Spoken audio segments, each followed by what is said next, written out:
Good morning, everybody. We are live here again. It's Sunday morning, 10:30 on the 25th of February. And again, we are here to bring one of our sources to you and to us, which is a real joy to be keeping on sharing other people that we love's work. It was really gorgeous to do that with Joy's blog item last time. And this week, Justin and I are teaching a PCC session 3, which is session 3 of our PCC professional coaching course year-long program. And this is session 3 of 4. And so this is why we're coming to you a little bit later today, but we're teaching on this program with Steve, who wrote this poem. And so when I was looking for the source this week, I said to him, do you have anything that would be meaningful for us to share to include you in our project? And he said, oh, funnily enough, I've written a poem just this week. So it was a really sweet serendipitous thing that he had something he could bring to us. So this is a poem by our friend and colleague Steve that we'll be sharing today and then speaking about. And Steve, if you're watching this at some point, you won't be watching now because you're in the classroom while we are outside of it. But we wanted to include you, and hello if you're here watching with us. The reason we're doing it at this time is that the people on our coaching program are coaching one another for a few hours, practicing this thing that we're learning, which means that we get to step outside and leave them to it a little bit while we do this video, which is really good timing. So welcome here, everybody. Welcome if you're new. Welcome if you have been here for a while. Welcome if you're watching later. We are really grateful that you're here and to be sharing this brilliant poem with you as well. So I'm going to add my welcome to everyone. I'm, as always, really thrilled to be doing this. And I was speaking to Steve earlier about this poem that he gave us, and he told me that he had written this for his own students in a program that he's in the midst of developing. And one of our great joys is that Steve he's with us from California this week, but he's also teaching a program, bringing his newest work to the world with us this coming weekend. And this source was written to support this very profound and important and deep way of supporting people in development that Steve is bringing to the world. So I know where it comes from, but it also has implications and possibilities way beyond the particular class and method of coaching that Steve is now teaching. Mm. So shall I start first, Lizzie? Yeah. So it's called Letting Be, a poem to welcome a fellow journeyer. Dear journeyer, you are welcome here, exactly as you are. No one here will try to change you according to their ideas or ideals. No one here wants you to be otherwise. We will let you be just as you are. Only then can we celebrate your perfect uniqueness. Letting be is a gift of love that we give to you. Love of your truth, love of your beauty, love of your goodness. Only then can we relish your luminous brilliance. Letting be is a gift of love that you can give yourself to. Letting be, your heart will melt, your mind will open, your body will release. Letting be, your creativity will rocket forth. Letting be, your innate resourcefulness will amaze you. Only then can you behold your true magnificence. The sun beams just for you. The mountain salutes your majesty. The river of life guides you within its currents. The universe is your playground. Welcome home, dear journeyer.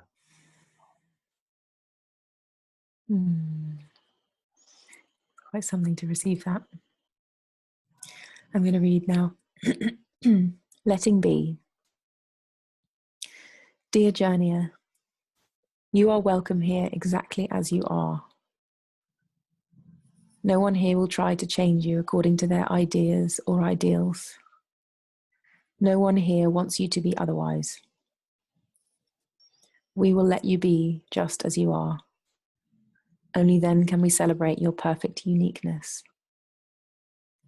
Letting be is a gift of love that we give to you. Love of your truth, love of your beauty, love of your goodness. Only then can we relish your luminous brilliance. Letting be is a gift of love that you can give yourself to. Letting be, your heart will melt, your mind will open, your body will release. Letting be, your creativity will rocket forth. Letting be, your innate resourcefulness will amaze you. Only then can you behold your true magnificence. The sun beams just for you. The mountain salutes your majesty. The river of life guides you within its currents. The universe is your playground. Welcome home, dear journeyer. So I'm immediately struck by how little letting be we allow ourselves in the culture in which most of us have grown up. Mm. And the tension, the apparent tension that it seems there is between there's some way that we have our culture set up, Lizzie, that we have learning, developing, having things happen in the world be in opposition to letting be. Like our main project is somehow to fix ourselves or make ourselves into a different kind of something than we are, which is a deeply shame-filled activity. In fact, I think it uses shame to keep itself going. And I noticed in myself, one of the reasons I'm saying it this way right from the start is I noticed in myself as you were reading the poem, the part of me that objects to Steve's poem. There's a part of me that goes, yeah, but if I were to let myself be and let other people be, then this wouldn't happen and that wouldn't happen and this wouldn't happen and all these important things, and I'd be falling short and all of that. That part shows me, I'm drawing on that part to show me something about this wider narrative that we can so easily be in, that something else is always called for apart from who we already are and who we're already in the midst of becoming. So this is the other part of it that I see from Steve's work here is we're already in the midst of becoming whatever it is that we're becoming, and we can attend to that and take care of that and welcome it. We don't have to keep on abandoning ourselves, beating other people up for not being the way that we want them to be. That's what this is inviting in, it seems to me. Yeah, I'm thinking about the part that you said around that shame keeps this going. And it occurs to me that shame is where this got born in the first place. You know, I think of all the ways that we try and, for example, with our kids, have them be in a certain way that doesn't produce shame for us as their families or their parents. And how, like in my life, I mean, it's my niece's birthday today, and we're all together celebrating her. And when she was born 11 years ago, there was so much around the way my sister and her husband were bringing her into the world and parenting her that I thought, oh, she's going to be unruly. She's going to be, you know, we need to do the opposite of let be. Because like, what if she becomes like a person that doesn't get by in the world? You know, I was fearful of us not guiding her enough, us not telling her who she needed to be enough. And her presence in my life has been the greatest undoing and evidence of what happens when you let be. And there is this gloriousness of her now as an 11-year-old person who has been allowed to be herself. And the kind of person that she is extraordinary. And I too had and have this, the part that you're calling the piece is the piece that objects to this, which is built of fear and of shame, which is if I don't, you know, work on myself or correct things that I see are not okay, then how do I know things are going to turn out okay? Whatever turning out means, we don't even know what that means. And yet we have this kind of concrete feel of, well, if I do this, then it will all be okay. If I constrain things in this particular way, if I tell somebody what I think of them, if I do something to kind of, in an attempt to control the outcome, then things are more likely to be okay. So this kind of radical approach that Steve's writing about, it's like it brings up everything that's unlike it to be seen in the saying of it, is how I'm experiencing it. Mm-hmm.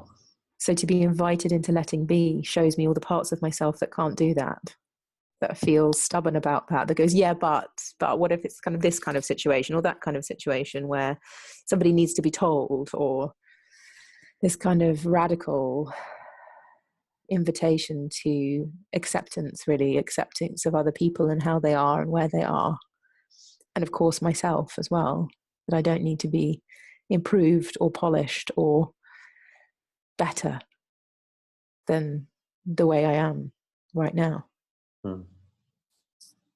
There's this really fascinating to me tension in here, because I think it would be, Lizzie, we're right in the middle of teaching a coaching program. Of course, you know this, but I'm saying this for the sake of everyone else who's with us. And coaching, at least the way we do it, is always a combination of letting be and of bringing something we can see, bringing some invitation or guidance or language or possibility. And I'm saying it this way because I'm also thinking about the bringing up of children, and I'm also thinking about education, schools, and what we do in our organizations and all of those kind of things. And I think there's a distinction between, so letting be could sound like, I'll never say anything. I'll never say anything to you. I'll never give you any kind of guidance. My job is just to let you be. Mm-hmm. But if we just move out of the human world and think about what it is to raise a rose bush, you can see that the letting be of a rose bush always involves us bringing ourselves in relationship to it. We have to do things. We have to prune. We have to water. We have to fertilize. We have to help the aphids get out of the way and go somewhere else. We have to, whatever it is that we're going to do in order that the rose bush can be allowed to let be. Mm-hmm. So the unfolding of the rose bush into its aliveness it's not an act of abandonment, just as raising a child is not an act of abandonment. Mm-hmm. And it would be, just to bring this into sharp focus, for example, with raising a child, but it's no different to how we treat one another in the world of work, for example. It would not be letting be to allow your child to run out into the street, into the path of a car, and just go, well, I'm just letting her be.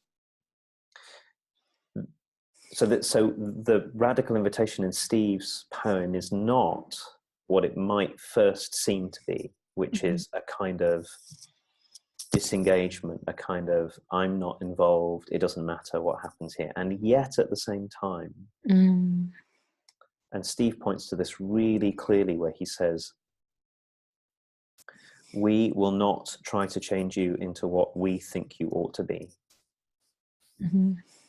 And that, I think, is at least for me, is the way in, and it raises this deep and very important practical question, which is how we bring ourselves to ourselves and to others in a way that is not imposing some idea that we have of how we should be, that allows our aliveness and capacity and generosity and all of those virtues to flow through, but at the same time we don't absent ourselves and go, it doesn't matter what happens here. Because if we think that life matters and people matters, it also calls on us to be in relationship with one another. So I'm writing in the interplay of this very sort of alive tension between what seemed like opposites, and aren't actually. Yeah, and I think the distinction for me is so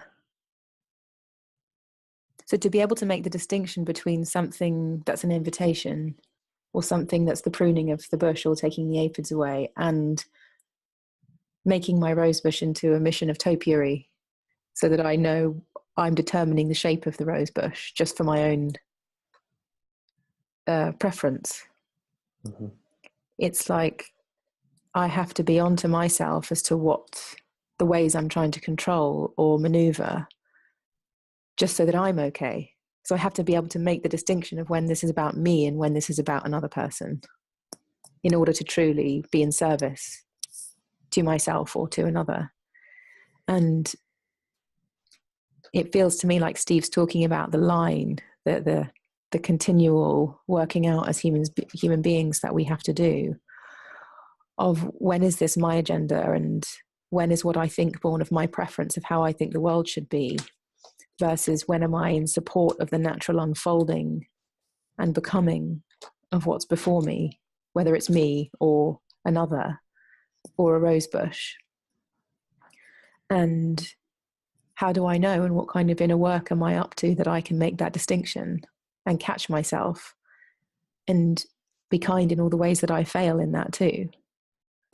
Because we will, because it's hard to tell many times. It's really hard to tell when something is born of fear. You know, even the distinction you make about letting a child run across the road, I know that I have that fear in me even when they're nowhere near the road, which is my stuff. It's not to do with keeping them safe. It's actually my fear. And sometimes my fear is helpful and sometimes my fear is really detrimental because they feel it and then they do less and then they are cross with me that I've kind of held them back because I feel frightened on their behalf. And so it seems to be, in this moment, this poem's kind of calling me back to my own work of making the distinction of when this is really my process and it's about me, versus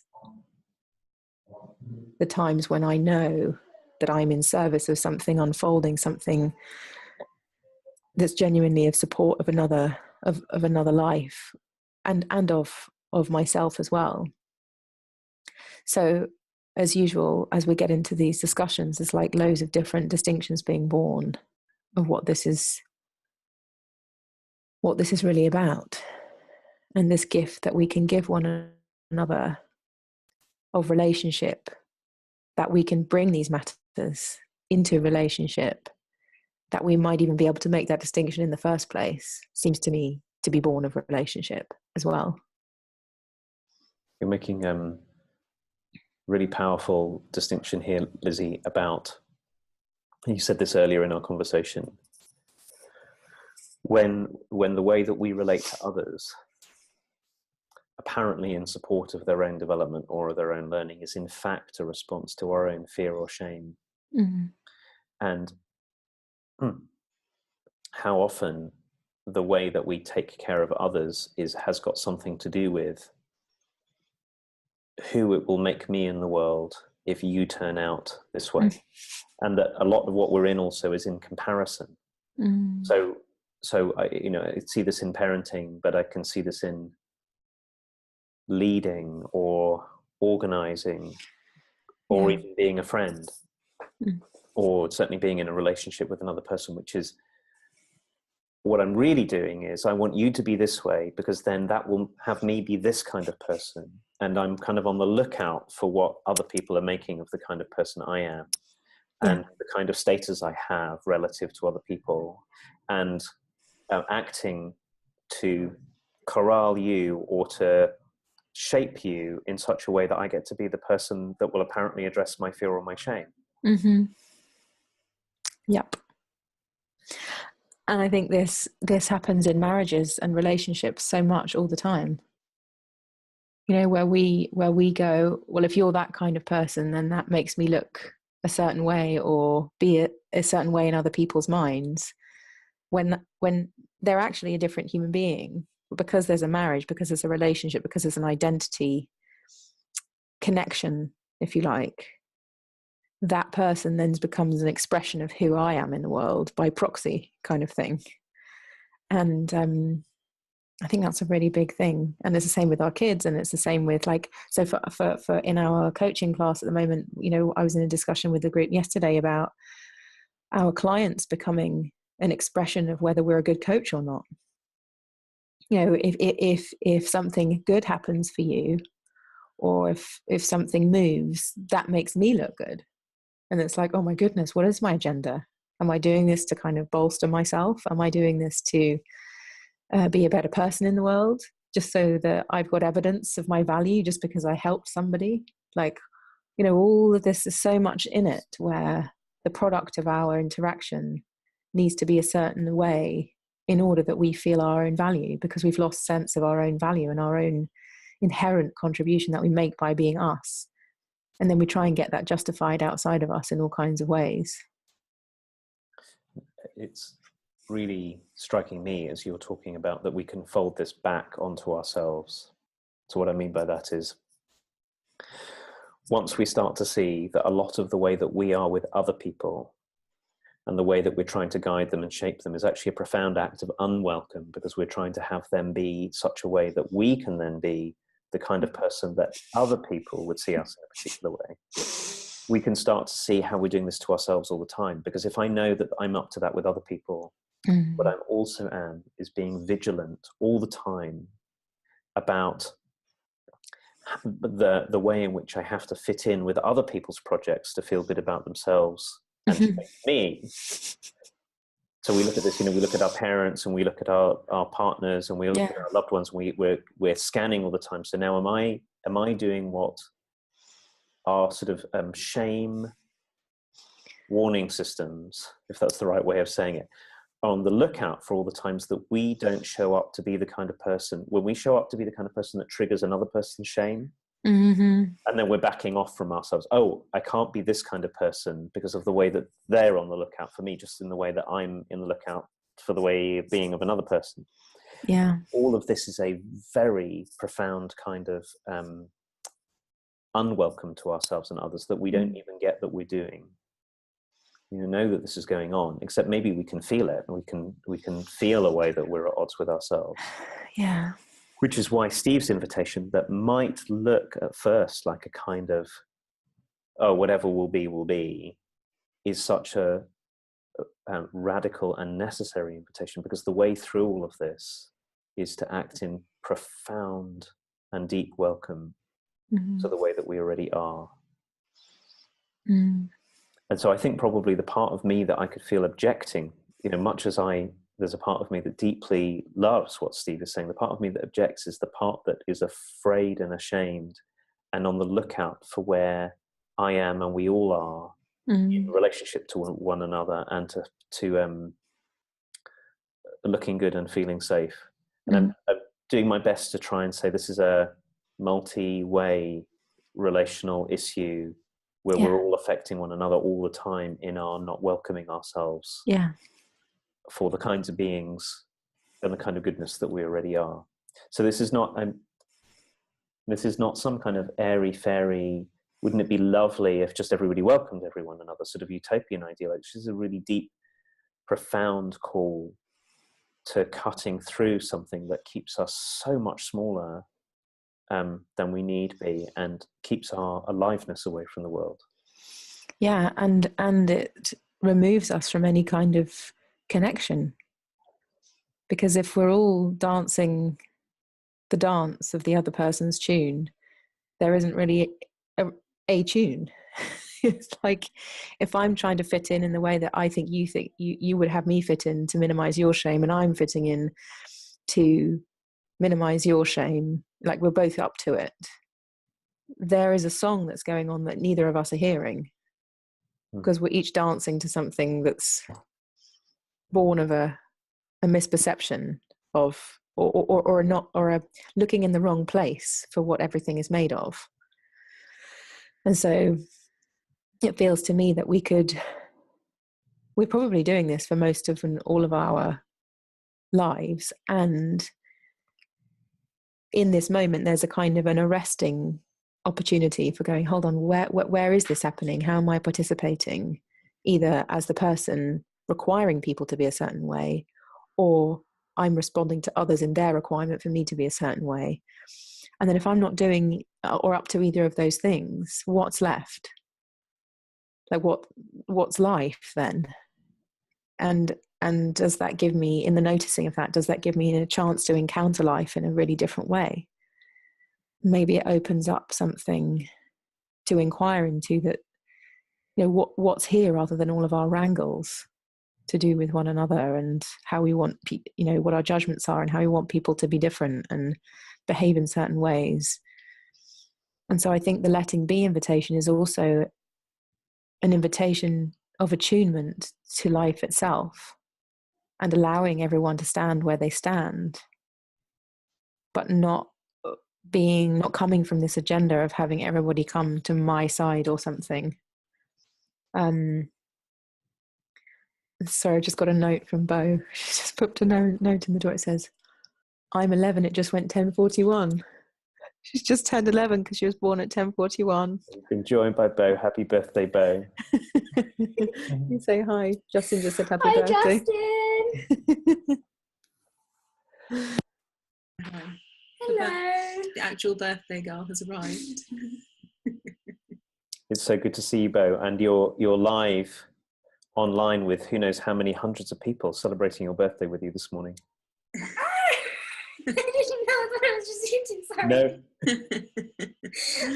It's wonderful to see you. Happy birthday, my friend. Thank you. We'll see you in a minute. So I guess Bo is such a gorgeous example of everything that we've been talking about. I don't know if you heard what I said there, Lizzie, of bringing yourself. Yeah. And I'm so glad we got to see her and everyone got to meet her. I know, she's just amazing. 10:41.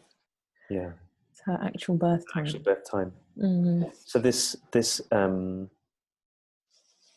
dynamic we're in, you just said it, I think, really clearly, where we're in this multi-dimensional supersensitivity to our own shame, our own fear, and other people's shame and other people's fear, and listening to a song that we don't even know that's being sung, or playing to a song that we don't know is being sung. Mm.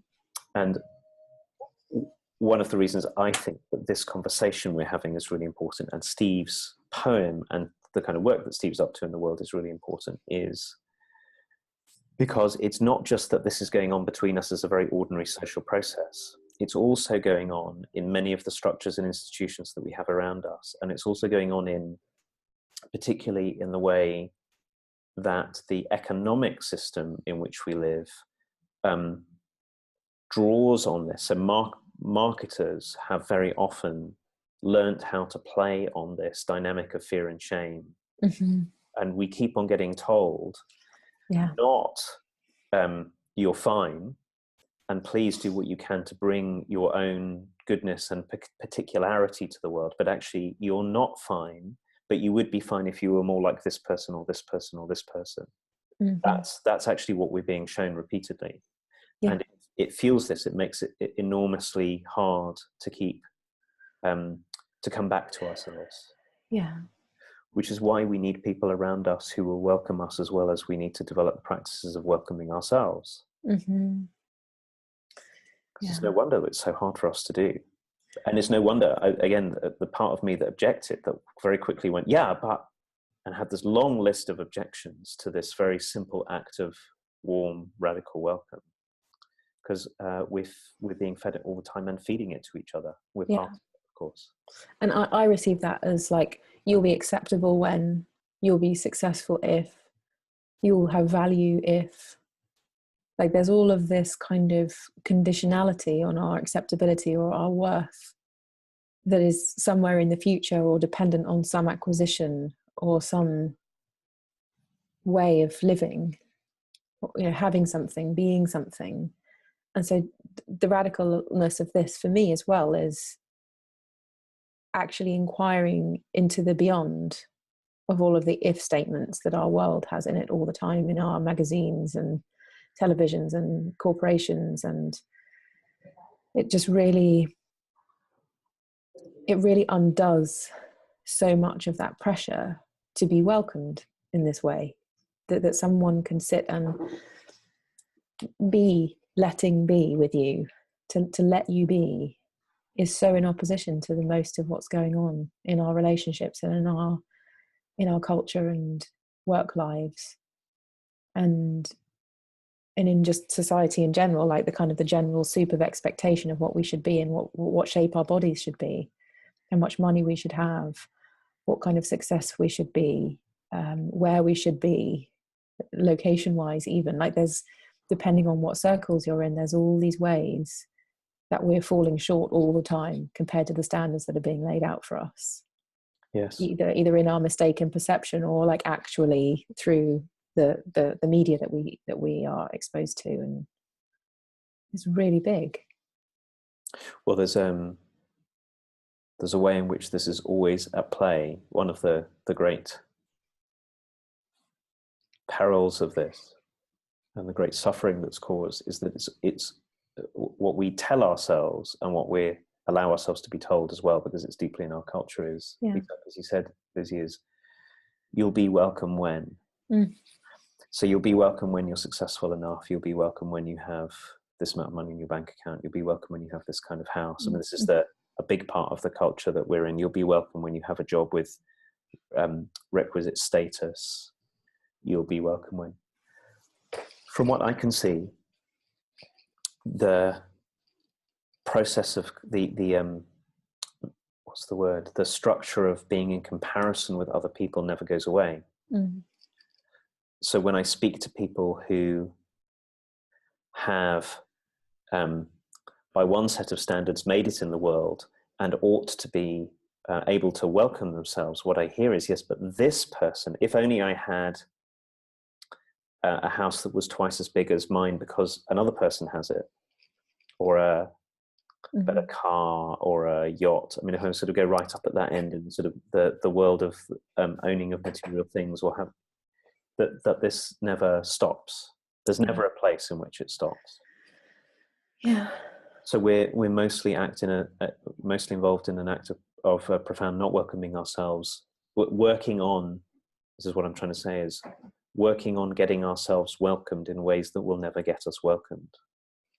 And in the process, something else that is of deep importance in our culture, working on not welcoming those who we perceive as being behind us. So I have to shape you into the way I need you to be in order that I will get welcomed at some point in the future. And that's what we're all working on. And that means dismissing, this deep act of dismissing ourselves and of dismissing other people because in some way they don't measure up. Yeah. So Steve's call for us here is what it actually is, I think, is it's an act of necessary dignity, of conferring dignity on ourselves and others, to be able to say, you're welcome here exactly as you are.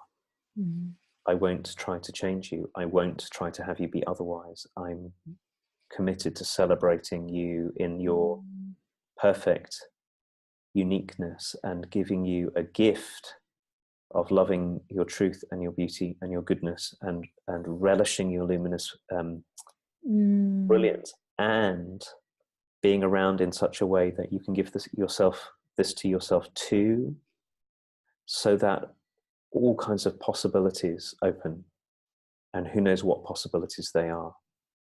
Resourcefulness and creativity. And I'm seeing it as an invitation for us not to be the people who perpetuate the shame parameters, but to be people who dignify, as you're saying, dignify people wherever they are, whether it's inside or outside of the shame parameters that are present for them or for me, but to welcome the location in any of those cultural, social positionings and internal positionings, whatever they might be. To be the welcome is a really different place to hold in the world than to be the perpetuator of the same boundaries of in and out, good and bad, right and wrong. But to see what my work might be to step beyond those polarities that I find myself confronted with, and dignify the reality, like be with what's here rather than what I would want to be here or what I can feel is pulling on me as a standard or something. And not to throw the opportunity of our own invitations out, but to know that even before making an invitation, to be with where something or someone is at has to always be the first step.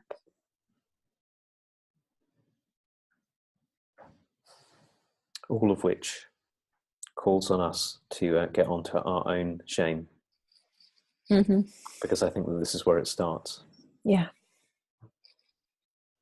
for sure. That may be, I imagine, an ongoing topic of our conversation. Yeah. I'm thinking that we should end. We're just around about our published time. Yes. Well, I'm so glad that we're doing this again. And I, as always, am feeling very grateful for everyone who's watching, and grateful for Bo showing up and bringing us her glorious aliveness, and grateful for you, Lizzie. Thank you. Thank you, Justin. I'm really grateful, as always, to be here and feel resanified, whatever the word is, returned to a sane feel of life by having these conversations and these sources. It's really beautiful. So thank you, everyone. We will see you next week. Thanks, everybody. See you. Bye-bye.